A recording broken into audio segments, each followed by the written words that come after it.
Hey guys, we're going to start 11.6 here this week. And what 11.6 really focuses on is the war in the Pacific. Now, 11.5 looked at events in the European theater. European theater, you talk about some of the things like Operation Torch and D-Day and the Battle of the Bulge. This is a fight that's largely focused on the power of the Germans. World War II really is almost two distinct wars. There's a conflict that goes on around the European theater, which largely has to do with the Germans.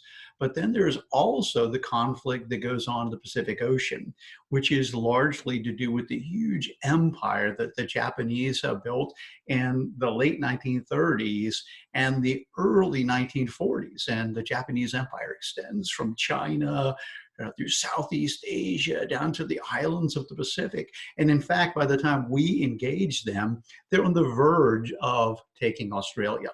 That's where the Solomon Islands are, where Guadalcanal is, which, as we've talked about before, is the first time that American boots on the ground in the Pacific occur. So you're going to start with a video. It's kind of a transition. Joe Medicine Crow, he's a great American who is a Crow Indian, and he fights in the European theater. And you're going to hear his story. It's an amazing story, and you're going to respond to that. Then you'll dig into the terms, and you hear the story of a Marine fighting in the Pacific. William Manchester's Our One American Story. So you'll do the terms. Then you'll dig into a video that looks really at the background of the island hopping campaign, which is what we call what happens in the Pacific theater during World War II. It starts at the islands that are on the verge of Australia, the Solomon Islands. And the United States troops fight their way from the verge of Australia all the way up to the southern islands of the Japanese chain, the Battle of Okinawa. So you'll respond to that. And then the first column of the notes, you'll dig into there. And the first column is a slow start. And it really looks at how Japan's been very successful in the Pacific theater before America gets involved. And one of those things is the disaster that happens in the Philippines. How the Philippines are taken by the Japanese, and there's the Bataan Death March, and thousands of Filipinos and Americans die and are taken on a terrible march to captivity there.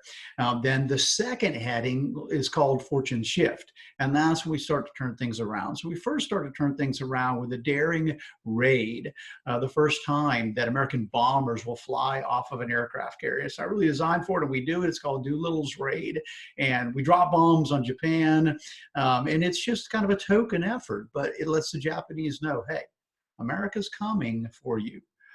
So after that, there's the Battle of the Coral Sea, major naval battle that occurs early in the summer.